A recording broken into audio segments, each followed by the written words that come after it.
우리는 지난 시간에 호세아 6장과 7장 말씀 속에서 우리가 드리는 예배와 실제 삶에서의 실력, 그 괴리가 너무 큰데 이것을 어떻게 극복해야 하는지에 대해 살펴보았습니다.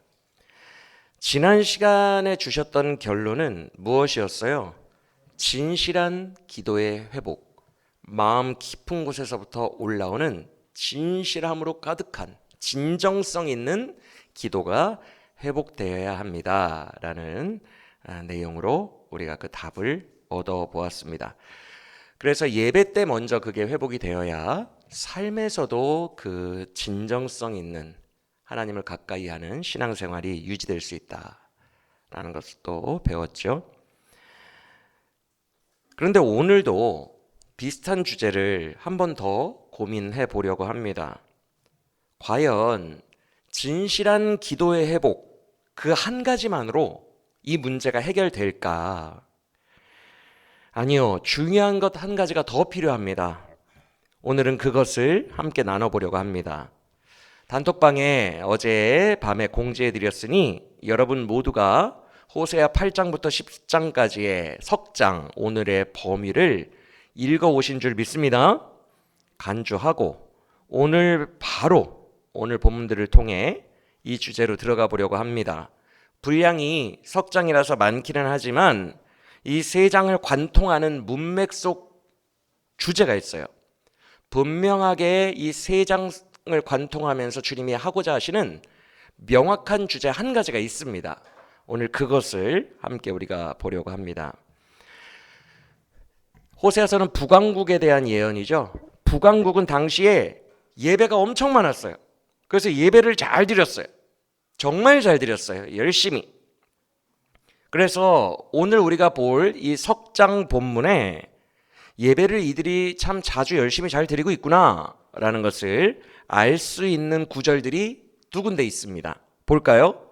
8장 11절을 보시면 8장 11절을 보시면 에브라임이 즉 북왕국이 무엇을 많이 만들었대요?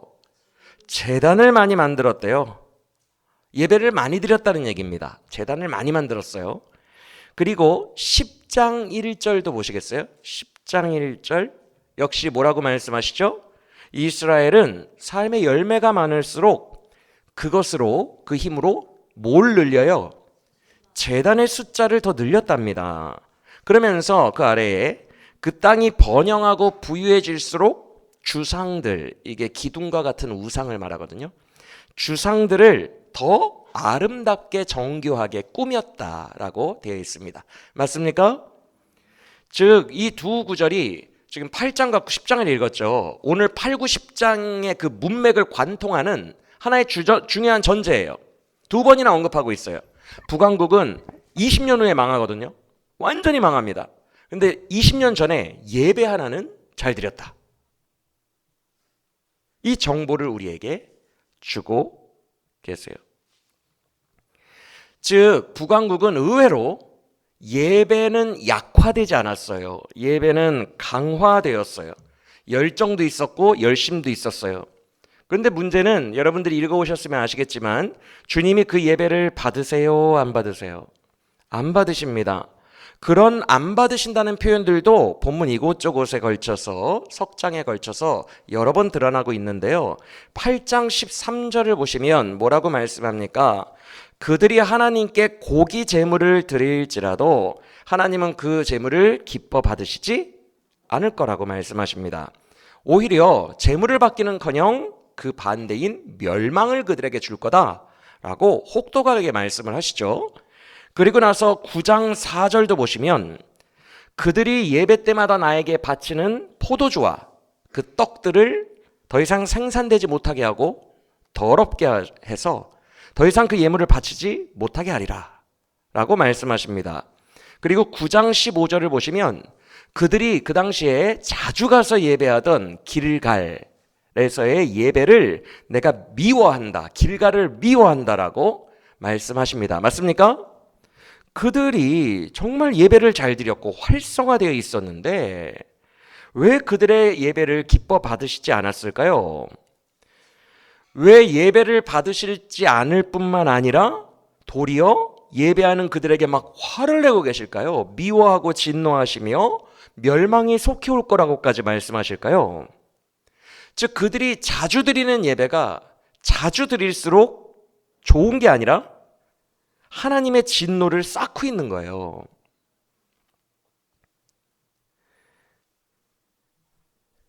그들이 드리는 예배가 정말 무익한 것이며 악한 것이기에 내가 그 예배하는 모든 것들을 다 파괴하리라, 부서뜨리리라 라는 그들이 예배하는 모든 것들에 대한 파괴 예언은 오늘 석장에 너무 많이 분포되어 있어서 다 찾아보기도 어려울 정도예요. 주님은 다 기억하고 계셨던 겁니다. 그들이 예배하는 모든 금송아지, 길갈, 어떤 거, 재물 다 파괴할 거래요. 열심히 드리면 드릴수록 더 화를 내세요. 왜 그럴까? 그 이유는 바로 북왕국의 혼합주의 때문입니다. 우리가 지난 시간 본문에 해당했던 7장 8절을 보시면 혼합주의에 대한 언급이 처음으로 나옵니다. 7장 8절을 눈으로 보시면 뭐라고 하세요? 에브라임, 즉 북왕국은 여러 민족 가운데 어떻게 되었대요? 오늘 본문에도 비슷한 구절이 있거든요. 그게 바로 10장 2절입니다. 한번 보시겠어요? 10장 2절.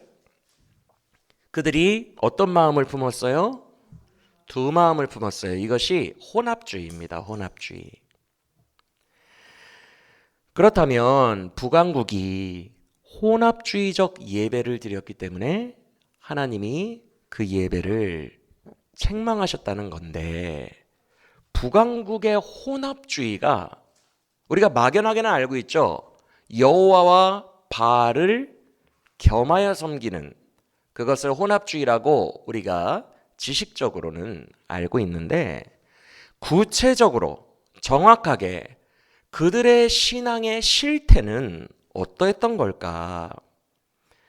일단 그들은요, 이걸 혼합주의로 인지하지 않았다는 게 너무 중요해요. 이거를 좀 우리가 알았으면 좋겠어요. 혼합주의를 우리가 방금 전에 어떻게 이해한다 그랬죠? 여호와와 바알을 동시에 섬기는 거라고, 두 마음을 가지고 섬기는 거라고 이해했죠? 그러다 보니 우리가 어떤 식으로 상상을 하냐 하면, 북왕국 사람들은 힘들고 어려울 땐 여호와에게 가서 울부짖었다가 조금 살만하면 바알에게 가서 경배하고 이랬을 거야. 이렇게 스위치 온 오프를 딸깍딸깍 누르는 것처럼 이쪽으로 접속됐다가 이쪽으로 접속됐을 거야 라고 우리가 흔히 상상을 합니다. 혼합주의에 대해서. 근데 북왕국의 혼합주의는 절대 그런 형태가 아니었어요. 스위치 형태가 아니라 놀랍게도 그들은 여호와만 섬기는 줄 알았어요. 내가 바알을 섬긴다고? 왜? 여호와만 섬기는 줄 알았어요. 스위치적인 혼합주의가 아니었다는 거예요. 그들은 나는 여호와를 섬기는 건데, 여호와를 잘 섬기고 있는데 라고 생각했어요. 그런데 실상 뭐가 혼합주의냐면, 그들은 여호와를 예배한다고 예배하고 있는데 그들이 엎드렸던 장소가 어디예요? 사마리아와 베델에 있는 금송아지 우상 앞에서 여호와여 하면서 엎드린 거예요. 그리고 길갈에 있는 바알 신상 앞에서 여호와여 하면서 엎드린 거예요. 그리고 온갖 산들에 널려 있는 산당들의 주상들 앞에서 여호와여 한 거예요.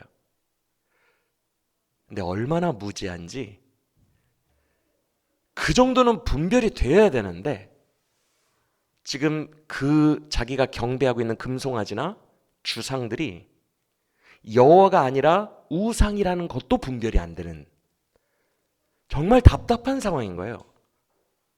그게 북왕국의 상태였어요. 이게 혼합주의예요.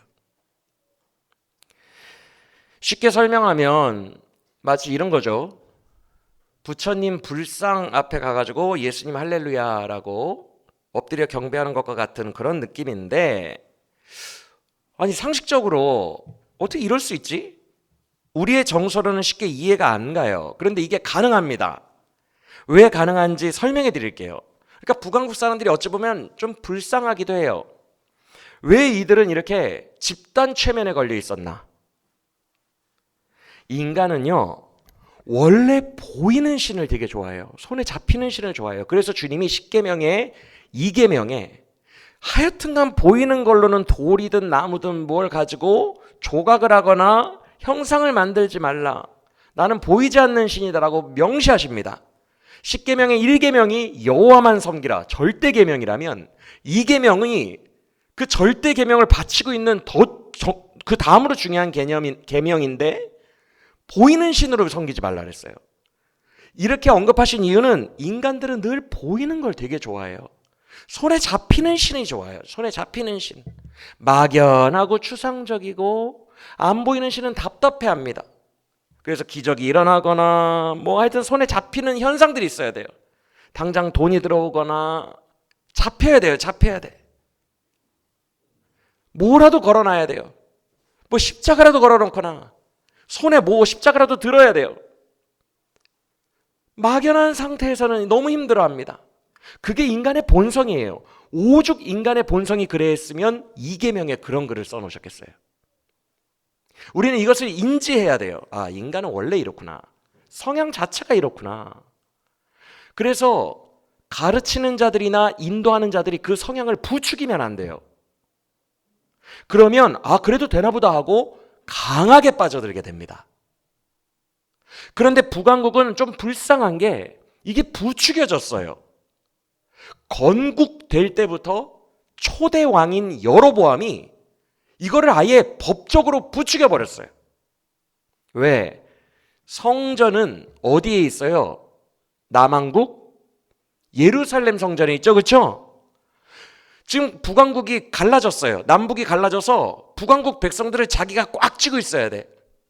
지금 막 건국되었기 때문에 서로 이민 갈 수 있는 그런 위험도 있어요.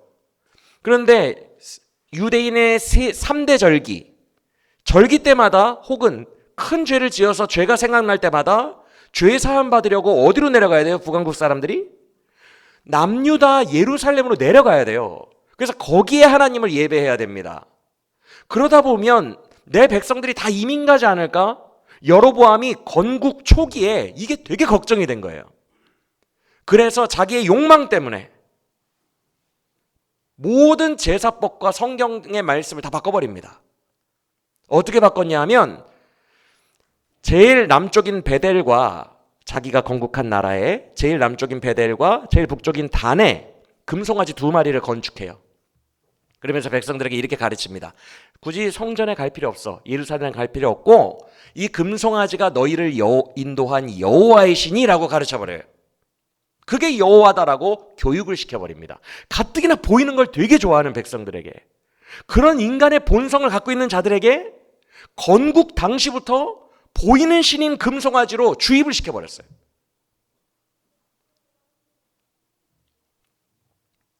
그러면서 하나를 바꾸니까 줄줄이 바꾸게 되거든요. 남유다를 부정해야 되니까 남유다의 정통성이 있다는 것을 부인하고 내 나라 백성들은 나만 사랑하게 해야 되니까 그 욕심 때문에 레위인들 계열이 제사장을 못하게 합니다. 레위인들만 제사장 할 수 있잖아요. 그런데 여로보암이 아무 지파 사람들이나 다 제사장 할 수 있도록 만들어놔요. 그리고 일부러 남유다의 3대 절기가 있죠. 7.7절 무교절. 이 3대 절기를 시점을 바꿔버립니다. 북왕국이. 동일한 시점에 절기를 하지 않고 다른 날로 바꿔버려요. 그리고 제사법까지 다 바꿔버려요. 한마디로 성경 말씀을 하나 바꾸기 시작하니까 모조리 부인하면서 시작된 나라가 북왕국이라는 거예요.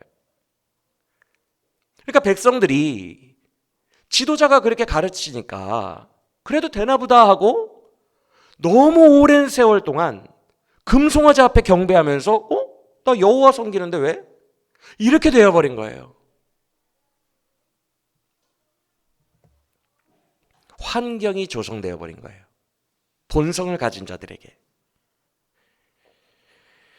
그래서 건국 초기부터 이렇게 시작해가지고 호세아서 우리가 봤던 4장 5장에서 호세아 선지자가 뭐라고 말하죠? 내 백성이 여호와를 아는 지식이 없어서 망한다라고 고백했던 거예요. 여호와를 아는 지식이 없어서 망한다. 그들은 여호와를 믿는다라고 생각했지만 실상은 멸망당할 백성들이 된 거예요. 우상을 섬기고 있는 거예요. 그래서 8장 2절을 한번 보시겠어요? 8장 2절을 보시면 먼저 1절을 보시면 너희가 그렇게 살다가는 독수리처럼 원수들이 와서 너희들을 다 물리칠 거다. 이렇게 하나님이 멸망을 예언하시는데 바로 다음 절인 2절을 보시면 그들이 그때 뭐라고 말한대요? 우리는 여호와를 섬겼는데요? 우리는 하나님의 백성인데요? 이렇게 부르짖게 될 거래요. 맞습니까?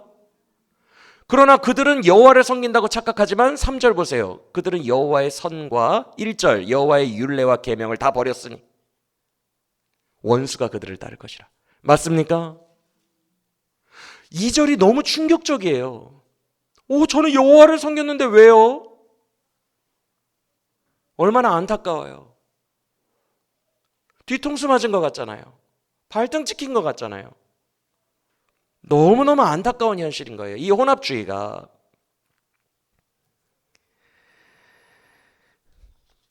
제의적인 법들만 바꾼 게 아니라 그 말씀이 없이 시작한 건국된 나라이기 때문에 그들의 삶도 엉망이었어요. 여호와와는 전혀 상관없는 삶을 살았어요. 이름만 여호와예요. 실제로 그들의 정신세계는 아모리 족속이 그 땅의 터줏대감들이잖아요. 모세가 여호수아를 통해서 가나안 땅을 점령했을 때 가나안 땅에는 원래 아모리 족속이 살고 있었죠. 바알이라는 이름의 뜻은 주라는 뜻이에요. 주님. 아모리 족속에게 오래전부터 섬김받았던 그 땅의 신이 바알이에요. 그런데 건국 때부터 성경 말씀을 부정하고 시작해버리니까 이들은 이름만 예수라고 얘기하고 그들의 사상과 정신세계 속에는 원래 아모리인들이 오래전부터 섬기고 있었던 그 땅의 신 바알을 섬기고 있는 거예요. 가치관은 바알을 섬기고 이름은 여호와를 부르는 거예요. 이건 자연스러운 거예요. 왜? 정신세계가 없으니까. 여러분, 정신세계가 빈 공간이 되면 반드시 뭔가가 들어오게 돼 있어요. 말씀이 없으면 세상의 가치가 들어올 수밖에 없습니다. 성철 스님이 한 이야기, 세미나에서 한 이야기들 다 맞는 얘기 같아요. 그냥 다 주옥 같은 얘기들이에요. 그냥 세상에 머리 똑똑한 사람, 철학자들이 하는 얘기들이 그래, 맞아, 인생은 그렇지. 내가 말씀이 없으면 빈 공간에 반드시 뭐가 채워지게 돼 있는데 인간의 것들로 채워진다고요. 바알신 같은 것들, 인간의 손으로 만든 우상들, 인간이 제작한 것들, 인간이 결론낸 철학들이 들어오게 됩니다. 그게 인본주의예요. 인간으로부터 근본이 시작됐으니까.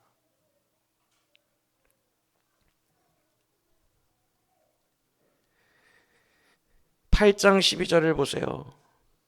주님은 이들을 사랑하셔서 내가 10,000가지의 말씀을 너희에게 주었다. 그런데 너희가 그것을 이방인들의 것처럼 여겼도다. 원어로 이방인이라는 뜻이에요. 외국인 것처럼 여겼대요. 이게 나랑 무슨 상관인데? 외국인들 거. 주님이 너희를 위하여 10,000가지의 말씀을 주셨다라고 분명히 표현되어 있어요. 너희를 위하여, 그들을 위하여. 그러니까 하나님이 여러분에게 성경 말씀을 주신 이유는 여러분을 위해서 주신 거예요. 근데 여러분을 얼마나 사랑하시는지 10,000가지로 주셨대요. 그런데 정작 그들은 이것을 귀하게 여기지 않고 이방인의 것처럼, 남의 것처럼, 헌신짝처럼 버렸다는 거예요. 그리고 9장 7절을 보세요.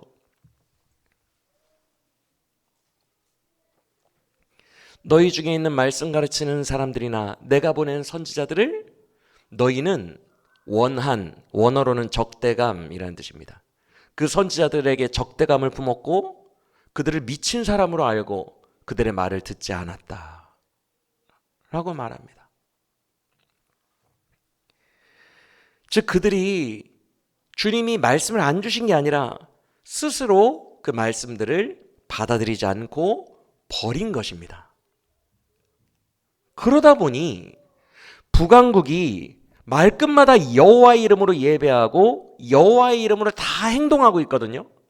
그런데 이름은 여호와인데 예배부터 삶 전체까지 여호와와 상관 있는 것이 단 1%도 없는 충격적인 현실을 경험하게 됩니다. 한번 보시겠어요? 8장 4절 주님이 뭐라고 하시죠? 너희들이 왕을 옹립했지. 너희들의 왕들 내가 세운 자들 아니고 나랑 상관없는 자들이야. 너희들의 지도자 나 모르는 자들이다. 너희가 각종 금속으로 만든 우상들 그거는 나와 상관없는 것을 넘어서 부서지고 멸망할 것들이라. 북왕국이 하나님과 1%도 상관없는 삶을 살았다는 거예요. 왕, 지도자, 예배 형태. 왜? 말씀을 버렸으니까.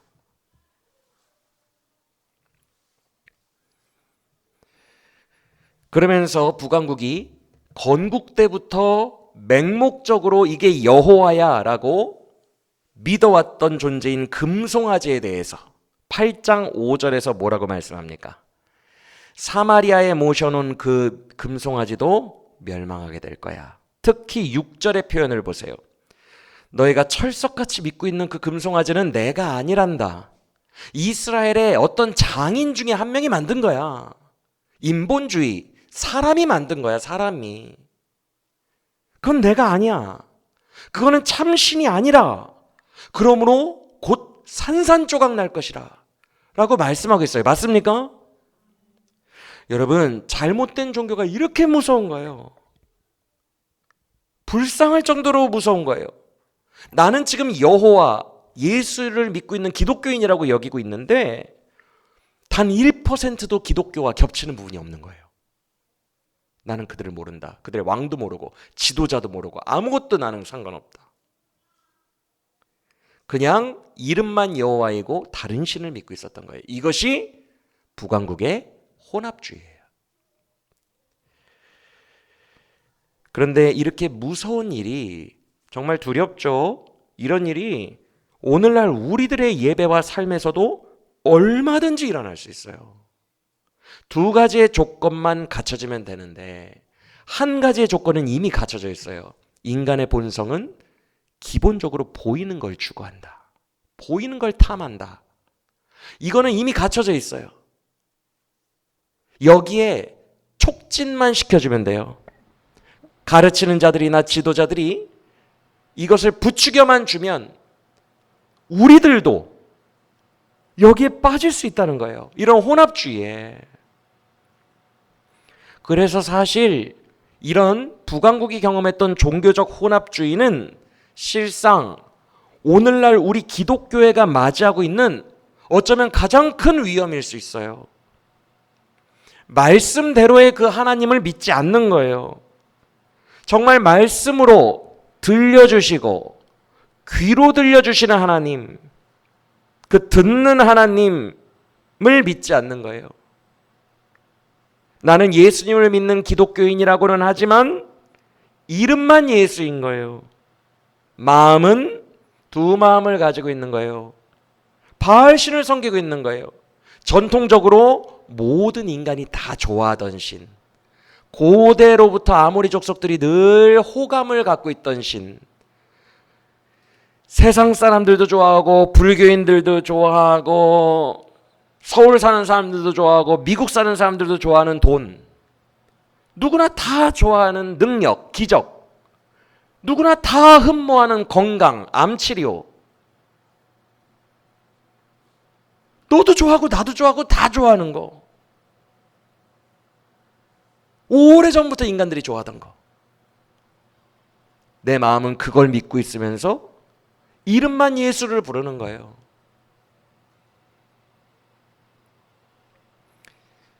여러분, 실제로 북왕국 사람들은 풍요의 신 바알을 섬겼고 그게 여호와인 줄 알았어요.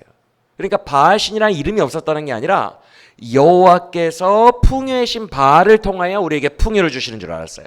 그래서 호세아 2장 정도를 보시면 예전에 기억나세요? 고멜 이야기할 때 너는 그 남편들이 너에게 무엇을 주고 너에게 꿀을 주고 너에게 곡식을 준 줄 알지, 너에게 귀걸이를 준 줄 알지, 그거 다 내가 준 것이라, 이렇게 말씀하는 장면이 나와요.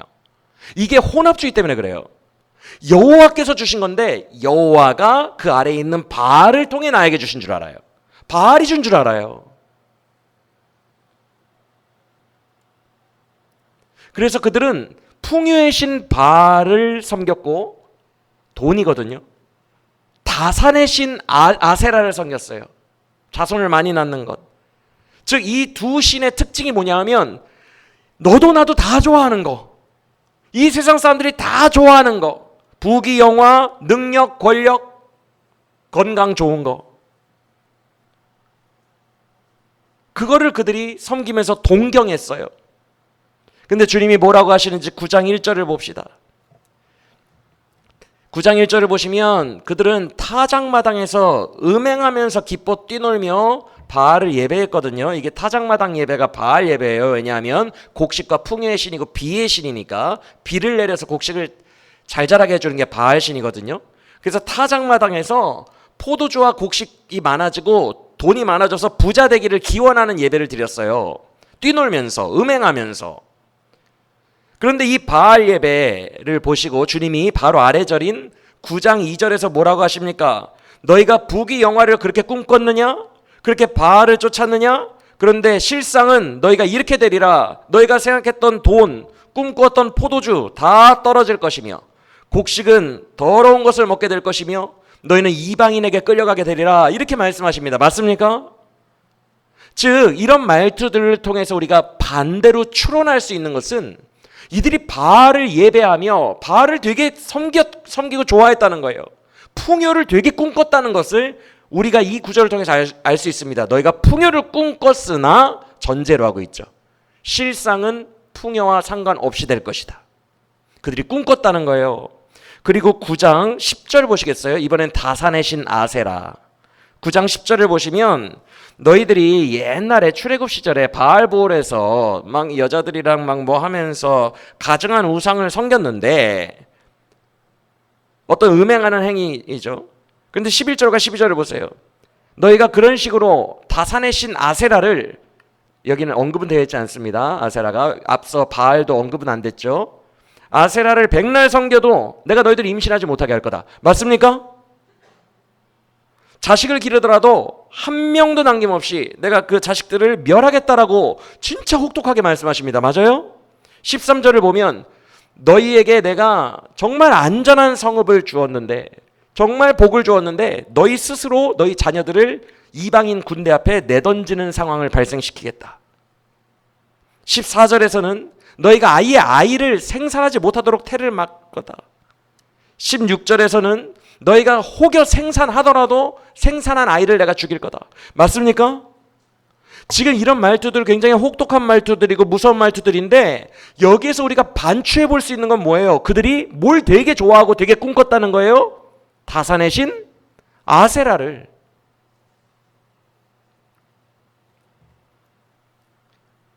즉 여러분, 이 고대 사회에 풍요로운 곡식과 다산은 권력과 부귀 영화의 상징이에요. 이들만 좋아한 게 아니라 애굽도 이거 좋아하고 모압도 암몬도 좋아하고 아수르도 좋아하고 바벨론도 좋아하고 모든 세상 사람들이 다 좋아하는 거예요. 돈, 부귀 영화, 권력, 능력. 이들도 그걸 꿈꿨다는 거예요.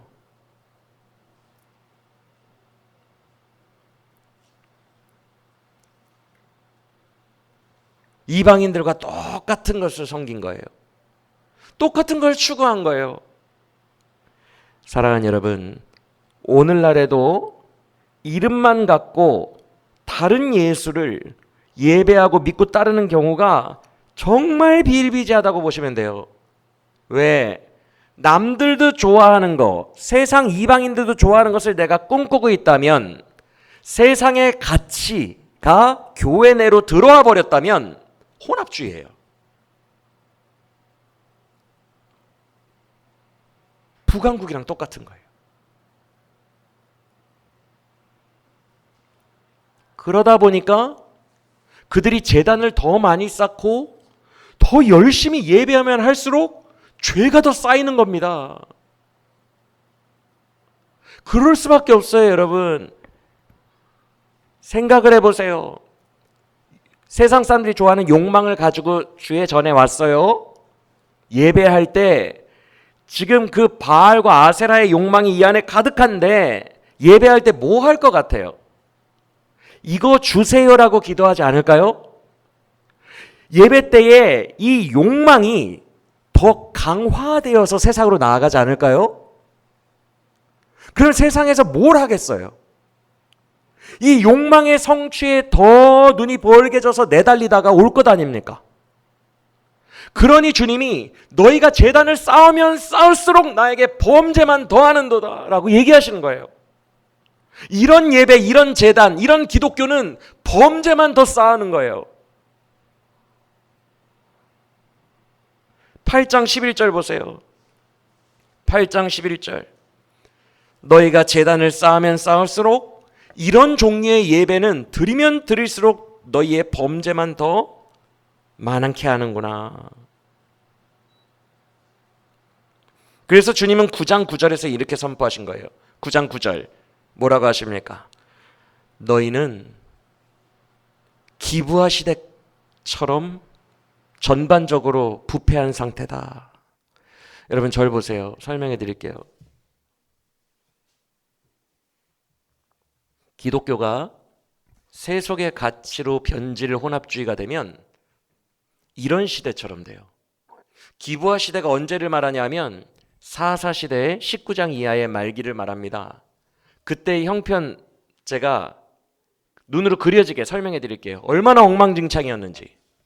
그 당시에는 에브라임 산골에 실로라는 곳에 성막이 있고 언약궤가 있었어요. 에브라임 산지에 사는 한 레위인이라는 단어로 출발합니다. 에브라임 산지에 사는 레위인, 어디 섬기는 자예요? 당연히 실로의 성막 예배를 섬기는 자죠.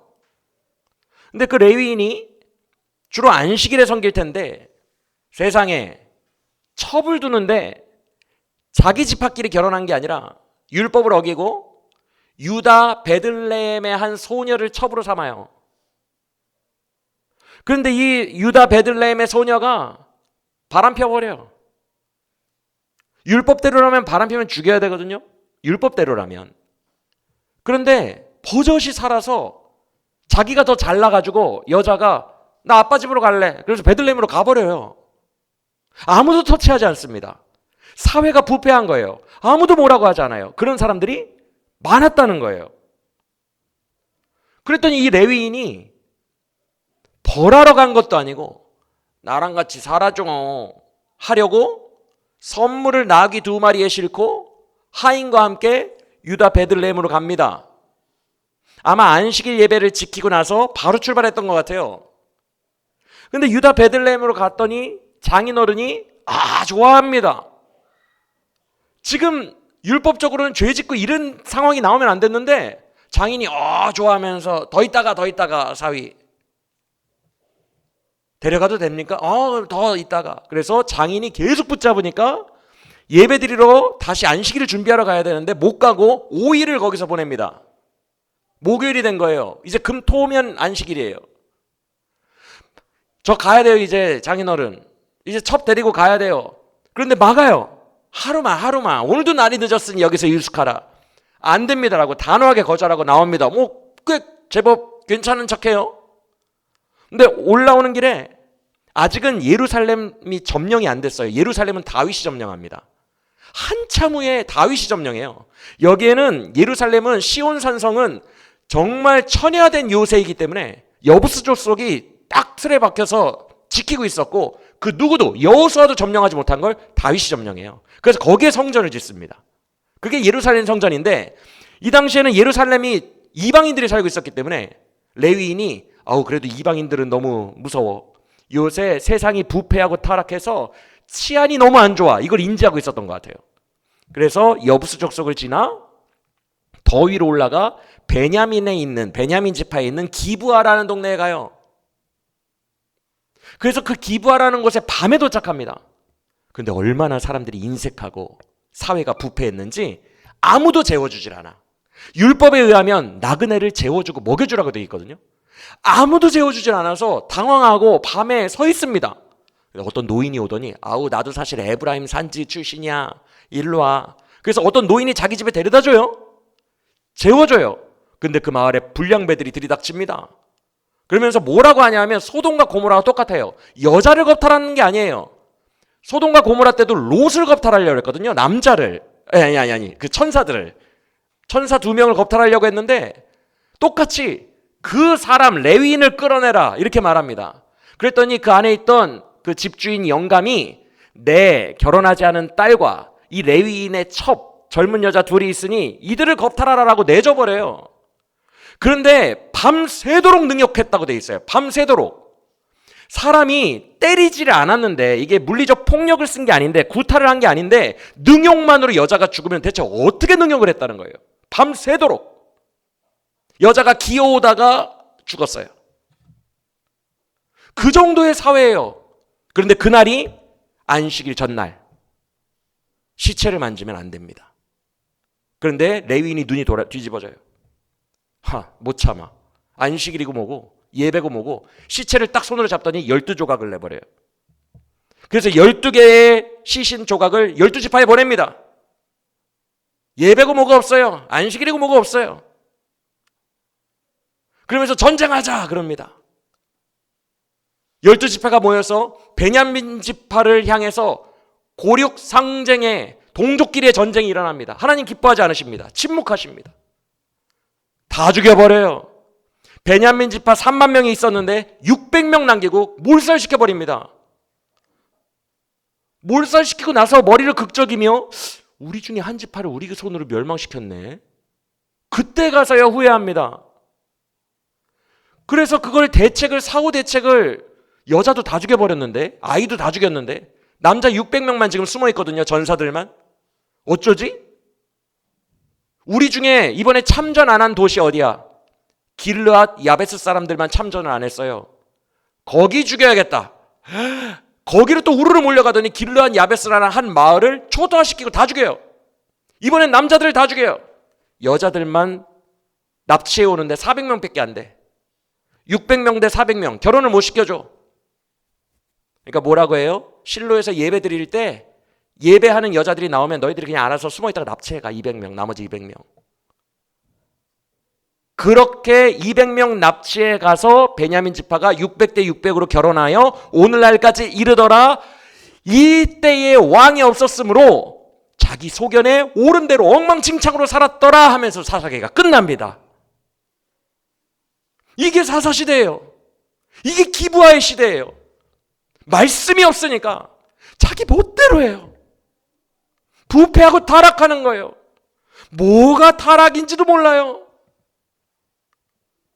입으로 담기도 어려운 소돔과 고모라보다 더 답답한 시대가 기브아의 시대인데 주님이 지금 북왕국에게 너희가 그만큼 부패하였도다 라고 말씀하고 계신 거예요. 무법천지. 그냥 자기 소견에 옳은 대로만 사는 거예요. 자기 육신의 욕망대로만 사는 거예요. 법이 없어요. 말씀이 없고 율법이 없어요. 기준이 없어요. 아무도 그것을 경외하지 않아요.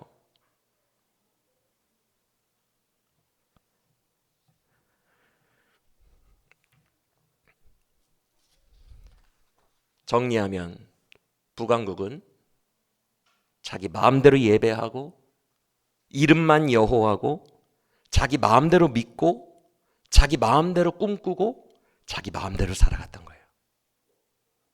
그래서 우리는 한 가지의 논리를 정리할 수 있어요. 말씀이 없으면 예배가 헛되다. 예배가 헛되면 삶이 부패한다. 하나의 중요한 원리를 발견할 수 있어요. 사랑하는 여러분, 우리가 지난 시간에 진실한 기도 배웠는데 진실한 기도만큼이나 중요한 것이 말씀이에요. 정확하게 표현하면 말씀대로의 하나님을 말씀대로 예배하며 말씀대로 살아가려는 의식이 있어야 돼요. 세상의 가치와 혼합되어서 이름만 여호와고 내 믿는 내용물은 바알과 같은 그런 가짜 하나님 말고 진짜 하나님, 살아계시고 말씀하시며 거룩하시고 우리를 사랑하셔서 그 아들 예수 그리스도까지 보내줄 정도로 인자와 자비가 풍성하신 그 진짜 하나님을 예배하고 믿고 살아내야 된다는 거예요. 그래야 우리의 삶이 하나님의 온전한 자녀로 거룩하게 빚어져 나갈 수 있음을 믿으시길 바랍니다. 그러면 말씀대로 믿는 진짜 하나님은 어떤 하나님일까? 이것을 사람이 요거예요. 막 줄긋고 재단하고 기준을 정하기 시작하면 험악해집니다. 진짜 하나님을 규정하려고 자꾸 줄을 긋기 시작하면 험악해지고요. 또 하나의 율법에 매이게 할 수 있어요. 그래서 어떤 세부 사항들까지 규정하면서 요런 하나님이 진짜 하나님입니다 라고 법적으로 규정하기보다는 직관적이고 개념적으로 이 부분을 접근해 보려고 합니다. 과연 여러분, 우리의 예배나 우리의 삶의 현장 속에서 나도 모르게 하나님을 믿는다고 했지만 혼합주의적인 생각을 갖고 나도 모르게 그런 생각을 갖고 살았던 게 뭐예요? 가장 적절한 답은 우리 대신방 11가정 중에 한 가정에게 주셨던 말씀에 있습니다. 그 가정을 너무 사랑하셔서 그 가정에게 말씀을 주셨는데 이거는 그 가정만 듣기에는 너무 아까워요. 우리가 다 들어야 돼요. 그리고 오늘 이 질문의 답이 되기도 해요. 그 말씀이 뭐냐 하면 그 답은 바로 여러분에게 주신 최고의 선물이 하나님 자체라는 거예요.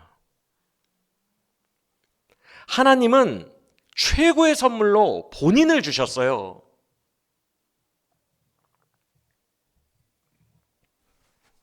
즉 하나님이 선물인데 그 선물이 최고다. 이게 너무 중요해요. 잘 들으세요.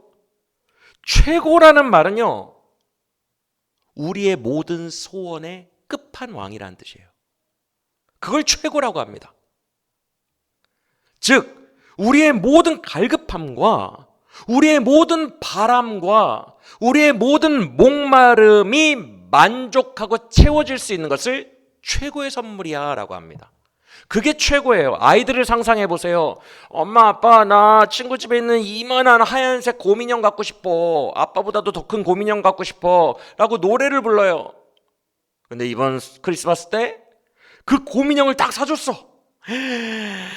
애가 막 안고 막 너무너무 좋아해요. 최고, 아빠 최고, 나한테 최고의 선물이야 막 이러더니 너무너무 좋아해요. 그러더니 그 전까지 너무 사랑했던 악어 인형, 사자 인형은 거들떠도 안 봅니다. 그러면서 이거 사자 인형, 그거 동생 줄래, 나 이거 할래. 이게 인간이거든요. 최고를 만나면 잘 들으세요. 돈? 다른 소망이 없어진다고요. 그거 얘기하고 싶어서 그런 거예요.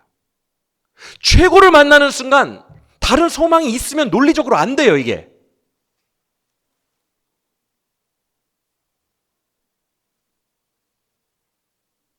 우리 모든 발행과 갈급함의 끝판왕이라고요. 그게 하나님 자신이에요.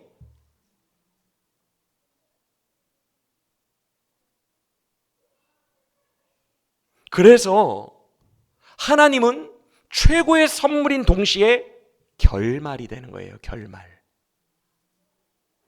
하나님이 결론이 되고 종착역이 되는 겁니다. 그 곰인형을 받으면 이 아이의 마음이 다 채워지고 더 이상 바라는 게 없는 것처럼 하나님 암 떨어지게 해주세요가 아니라 하나님이 종착역이라고요. 암 떨어지게 하려고 하나님을 만나는 게 아니라고요. 다른 소원이 뭔가 부족한 게 있는 사람인 것처럼 소원을 이루려고 하나님을 만나는 게 아니라고요. 하나님이 내 모든 만족의 끝판왕이라고요. 그가 종착역이에요. 그것만 이루어지면 그냥 끝나는 거예요. 내 모든 소원의 만족이 이루어져서 나에게 필요라는 의식이 없어져야 됩니다. 흰색 곰인형처럼.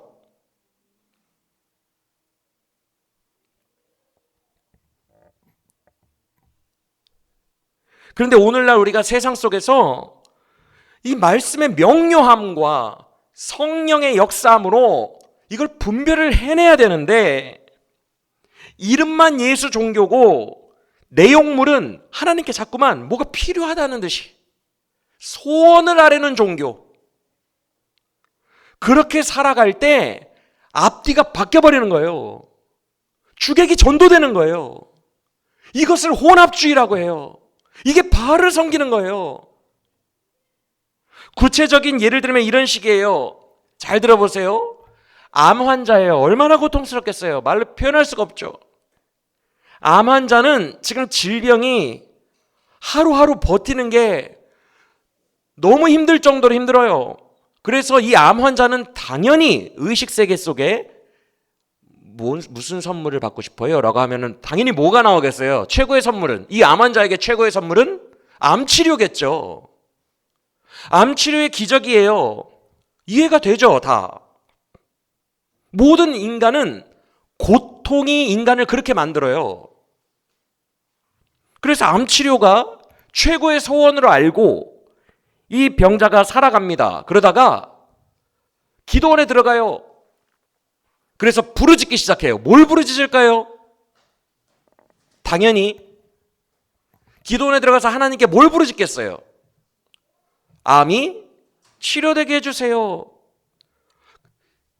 잘 들으세요. 그가 생각하는 최고의 선물이 암치료니까 그는 이미 결론을 암치료로 놓고 기도하고 있다고요. 이게 우상종교라고요. 결론이 이게 아니라 종착역이 하나님이 돼야 되는데 결론을 이걸로 놓고 하나님을 이용하고 있다고요.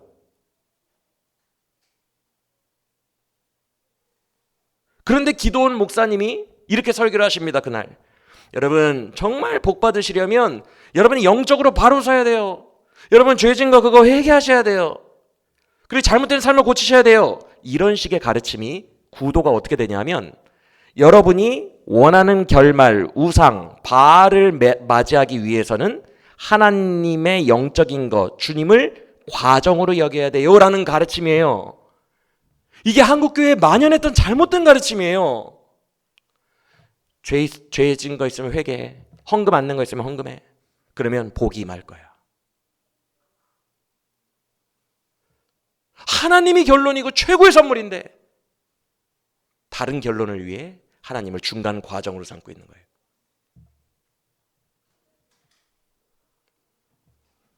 이것이 바알 종교적인 발상입니다. 여러분 앞서 최고의 선물은 누구라고 했어요? 하나님 자체. 그리고 우리 인생의 완전한 결말도 누구라고 했어요? 하나님. 근데 반대로 하나님을 과정이요, 수단이요, 방편 정도로 여기는 거예요. 너무나도 무례하고 불효인 거죠. 하나님을 전락시킨 거예요. 어떤 사람은 최고의 선물이 돈일 수 있어요. 그래서 그는 돈이 인생의 결론일 수 있어요. 그래서 돈이라는 최고의 결말을 얻기 위해 그 과정과 수단으로 교회에 나가서 예배하는 거예요. 하나님 말씀을 그가 잘 듣고 순종하는 이유도 자기가 최고라고 생각하는 결말을 얻기 위함이에요. 그래서 교회에 나갔는데 목사님이 11조를 해보세요. 말라기 말씀처럼 11조만 하면 곡간이 차고 넘치게 해줄 거예요. 이런 식으로 또 구도를 말합니다. 뭔가를 영적으로 하면 네가 원하는 결말이 이루어질 거야. 이게 바알 종교인데. 그래서 그 사람은 나의 결말을 위해 11조를 하기 시작하고 순종을 하기 시작해요.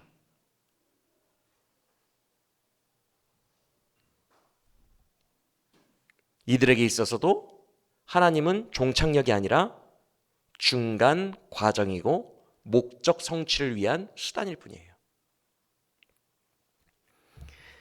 여러분, 진짜 예수 종교는요, 다시 한번 말씀드리지만 하나님이 결말이에요. 반대로 우리의 삶의 모든 일어나는 일들이 과정인 거예요. 앞뒤가 바뀐 겁니다. 우리의 삶에 곤고한 일이 일어났기 때문에 하나님께로 가는 거예요. 우리의 삶에 기쁜 일이 일어났기 때문에 하나님께로 가는 거고, 우리의 삶에 슬픔이 있기 때문에 하나님께로 가는 거예요. 여기가 종착역이고 우리의 삶에 일어나는 모든 일은 과정이에요. 이걸 바꿔버린 게 바알 종교예요.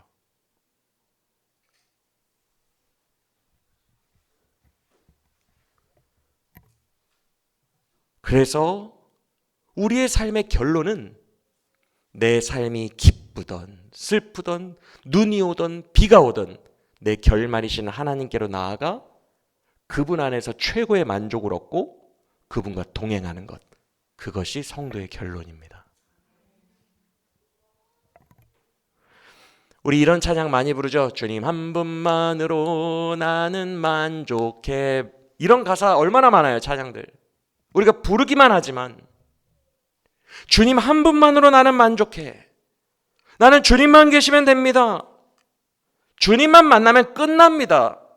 암이 떨어지지 않아도, 돈이 벌리지 않아도, 지금 내 있는 모습 그대로 주님을 만나는 그 순간 나는 완전합니다. 이것이 예수 종교예요. 이게 기독교예요. 그 만족과 정점을 하나님을 만나면서 찍는 거예요. 주님을 만나서 다른 결론을 얻는 게 아니라 정점이 거기 있는 거예요. 끝판왕, 종착역. 그래서 여러분의 삶이 때로는 가난하고 때로는 병들고 때로는 고통이 있어도 그 모든 상황 속에서 정점이신 주를 여러분이 만났다. 승리한 겁니다. 하나님의 은혜가 여러분을 인도한 거예요. 그 모든 과정들을 통해서. 그래서 주님을 만나면 예전에는 이게 갈급함이었는데 더 이상 소망이 없어지는 거예요. 흰 곰 인형을 품에 안은 아이처럼 바랄 게 없는 거예요.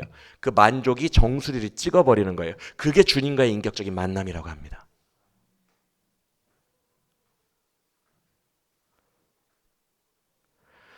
여러분, 혹시 주님을 강하게 만나신 경험이 있는 분들이 계셔요?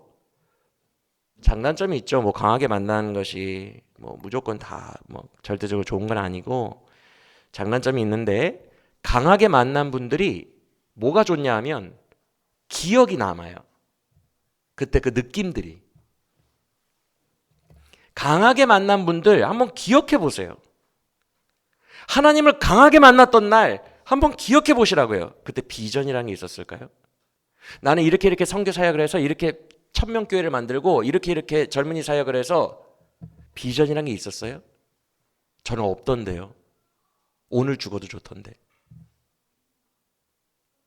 주님으로 만족하게 돼요.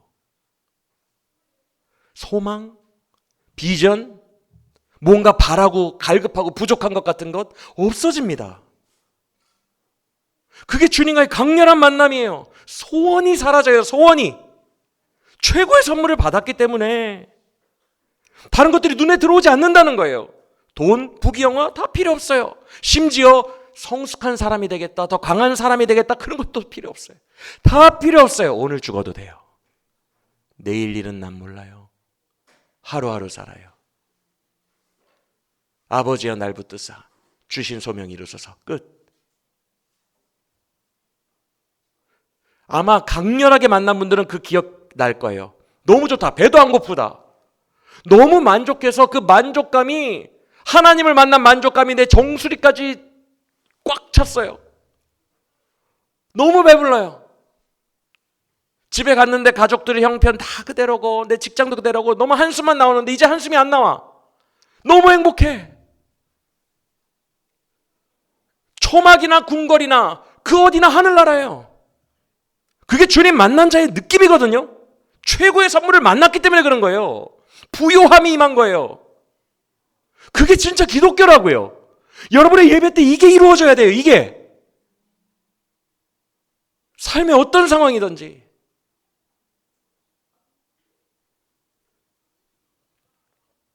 왜 그런 느낌이 오죠? 답을 알려드릴게요. 하나님은 자신을 주셨죠. 하나님이 완전하시기 때문에 그래요. 퍼펙션. 하나님이 자신을 주셨는데 그분이 완전해요. 그래서 그 완전함 속에서 부족함이 없어지는 겁니다.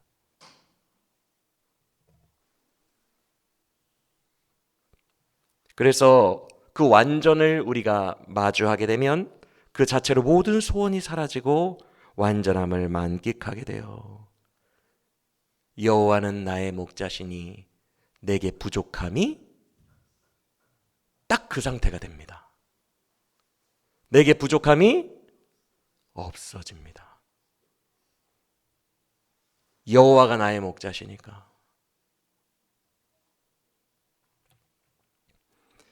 그래서 여러분, 진짜 참된 기독교가 뭘까? 참된 예수 종교가 뭘까? 묵상하고 묵상해 보면 소원, 비전, 미래 운운하지 않아요. 그러면 뭐 염세주의자처럼 살아요? 아니요. 잘 들으세요. 완전하신 하나님을 만난 사람은 비전, 소원, 뭐가 부족한 듯이 그런 것들을 제시하고 미래를 제시하는 게 아니라 딱 이 마음 하나만 남습니다. 주님, 내가 주님이 너무 좋아서 뭘 좀 드려야 되는데 내가 드릴 것이 없어요. 주님, 내가 드릴 것이 없고 너무 바보 같은데 주님, 나 전도라도 해야 될 것 같아요. 이런 느낌이 나오는 것을 성화라고 합니다. 내가 미래를 계획하고 짜고 1000명교회하고 10,000명교회하고 요르기로 갔다가 서울로 갔다가 그 비전? 그게 아니라 완전하신 하나님 안에서 하나님 난 너무 좋아요. 주님께 뭘 드리고 싶어요 라는 마음만 남는 것, 그게 순종할 준비가 되어 있는 성화의 상태라고 해요. 그게 기독교예요. 우리가 이것을 향해 나아가야 돼요.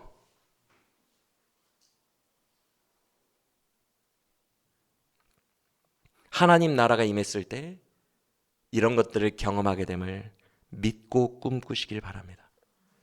이것이 성도가 누릴 수 있는 최고의 상태예요. 최고의 기쁨, 성령 충만함과 주로 인한 만족함으로 가득한 상태. 주의 퍼펙션이 이미 내 삶에 이루어졌기 때문에 오늘 이 하루 그 마음가짐을 가지고 주께 뭔가를 드리고 싶다. 주님 너무 사랑한다. 그 마음가짐을 가지고 주님이 인도하시는 대로 오늘 하루를 그냥 사는 것. 그것이 기독교예요.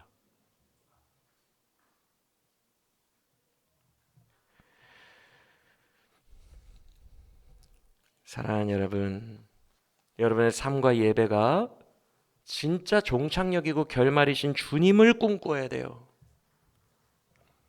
예배는 주식 오르게 해달라고 기도하러 오는 장소가 아니에요.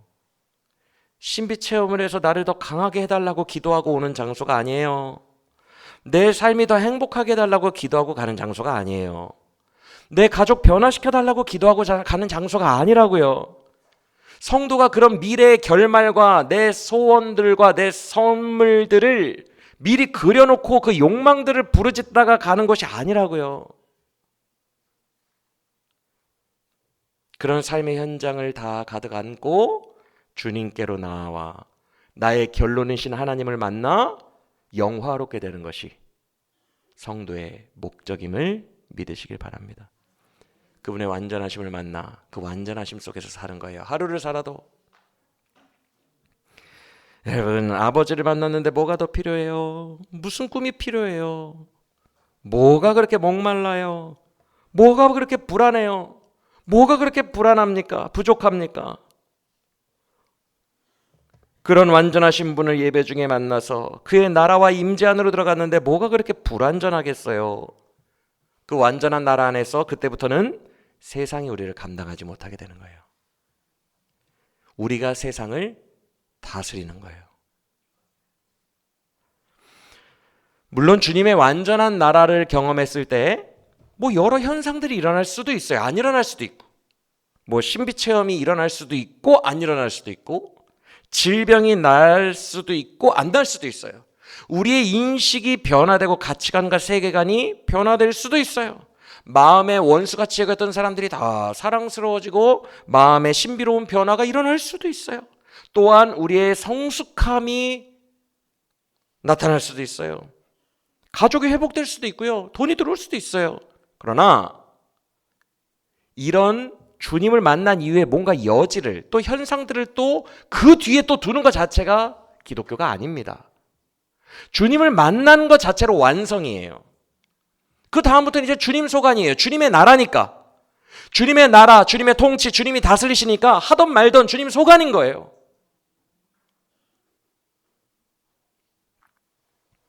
더 이상 그걸 우리의 소원이 아니에요. 소원이 사라졌어요. 그의 완전하심 안에서.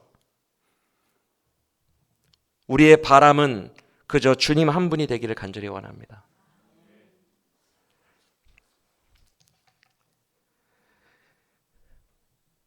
그분과 함께 우리가 세상을 다스린다는 말은 우리가 권력을 쥐었다는 뜻이 아니에요. 더 이상 세상의 종노릇하며 세상에게 끌려다니지 않게 되었다는 뜻이에요. 세상을 탐하며 세상에 욕심내며 세상을 동경하고 흠모하며 세상에게 매여서 사는 것이 아니라 완전하신 하나님께 순종하며 세상이 감당하지 못하는 능력과 영광의 삶을 사는 것, 그것이 우리의 가장 아름다운 모습임을 믿으시길 바랍니다. 우리 예배 때 하나님이 이렇게 만나는 것이 결론이 되길 원합니다. 주님 우리에게 이미 복음을 다 주셨어요, 여러분.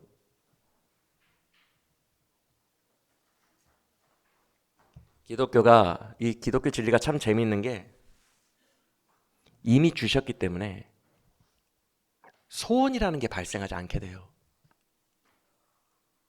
우리가 찾고 찾으면 주님을 만나는 게 아니라 2000년 전에 예수님이 먼저 오셨어요. 지금 여러분에게 다 이루어 놓으셨어요.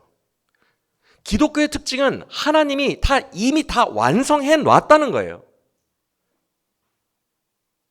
그게 타 종교, 비나이다 종교와 다른 점이에요. 주님은 이미 너를 사랑하셨다. 이미 너를 구원하셨다. 그게 복음이에요. 애쓰고 노력해서 만나는 게 아니에요. 주님이 여러분에게 이미 사랑으로 찾아와 이 완전한 자기 자신을 허락하셨음을, 죄와 하나님 사이를 막고 있던 그 죄가 사라지고 예수 그리스도로 말미암아 사라지고 주님을 언제든지 완전한 선물인 주님을 만날 수 있는 길이 여러분에게 이미 활짝 열려 있음을 믿으시길 바랍니다. 복음은 다 주어졌어요. 완전하게 주어졌어요. 그것도 여러분을 사랑하사 거저 주셨어요. 그의 안에서 얼마든지 하나님의 나라를 누릴 수 있어요. 어느 때에든지 우리를 충만하게 하시고 만족시키시고 기쁘게 하시고 부유하게 하실 수 있어요. 그래서 찬양 가사 중에 이런 가사들이 많은 거예요. 내 영혼 만족시킨 하나님. 주님은 예배 때 우리를 만족시키실 수 있어요.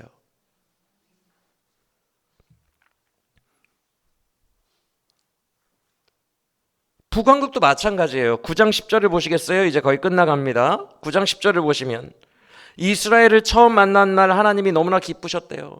우리를 만났을 때 하나님 느낌이에요. 내가 너를 만났을 때 메마른 광야 속에서 과즙이 가득한 포도를 만난 것 같았다. 무화과 나무에서 첫 열매를 본 것처럼 되게 기뻤단다. 하나님은 여러분을 유일한 사랑으로 대하십니다. 여러분을 유일한 사랑으로 자녀 삼으셨습니다. 그 기쁨으로 여러분에게 복을 주셨음을 믿으시길 바랍니다. 9장 11절 말씀처럼 9장 11절 그들은 원래 영광스러운 존재예요. 하나님이 그들에게 영광을 주셨어요. 그리고 10장 1절 말씀처럼 그들은 열매 맺는 무성한 포도나무로 복 주셨어요. 이런 것들을 이미 주셨다고요. 북왕국에 이미 주셨어요. 그들이 그걸로 다른 걸 했을 뿐이에요. 우리도 마찬가지예요. 주님은 우리를 예수 안에서 영광스럽게 하셨고 생명력 넘치게 하셨고 부유하게 하셨음을 믿으시기 바랍니다. 오늘 죽어도 좋을 정도의 완전한 사랑의 복음으로 우리에게 임하셨다는 거예요. 이걸 예배 때마다 누리는 저와 여러분 되길 원합니다. 이게 결론이 되지 않으면 우리의 삶은 계속 뭔가에 홀린 것처럼 불완전함 속에서 되게 뭔가를 갈급해. 계속 목말라 하면서 동시에 이게 안 채워지니까 우울증이 와요. 이게 삶에서 반복된다고요. 계속. 주님을 결론으로 삼지 않았기 때문에 오는 현상들이에요. 그냥 우리는 예배 때 이걸 해야 돼요. 완전하신 주님을 결론으로 삼아 내 삶의 형편에 암이 있든지 가난하든지 전혀 상관없이 그냥 완전하신 주님으로 날마다 주님을 누려야 돼요. 내 안에 천국을 누려야 돼요. 할렐루야. 우리의 인생의 답은 거기에 있어요. 우리의 예배 때 이 하나님을 저와 여러분이 누리고 진정한 성도의 축복 가운데 살아가는 우리 모두가 되기를 간절히 원합니다.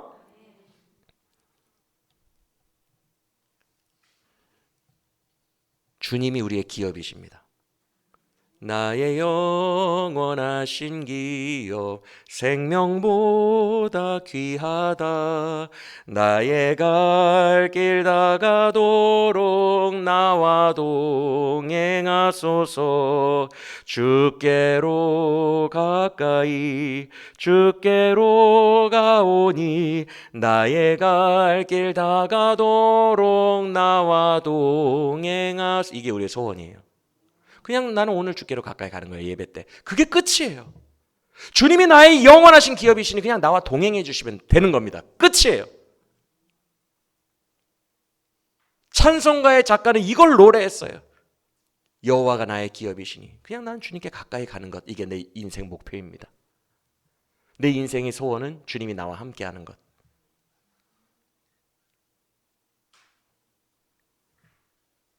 이 찬양의 고백이 예배하러 나올 때마다 우리의 심령에 가득가득 소원되기를 간절히 원합니다. 그래서 예배 때마다 과정이신 하나님이 아니라 결론이신 하나님을 만나 그의 완전하심 안에서 나도 완전한 만족과 기쁨과 능력을 누리게 되시기를 예수 그리스도의 이름으로 간절히 축원합니다. 우리의 예배 가운데 이 빈도수가 점점 늘어나기 위해서 기도하시길 바랍니다. 이 빈도수가 늘어나면 날수록 우리의 삶도 바뀌게 될 거예요. 주님의 나라로 점점 바뀌게 될 것을 믿으시길 바랍니다. 세상에 끌려다니는 게 아니라 세상을 다스리는 자들이 될 거예요. 그러다가 주의 품에 안기게 될 줄로 믿습니다.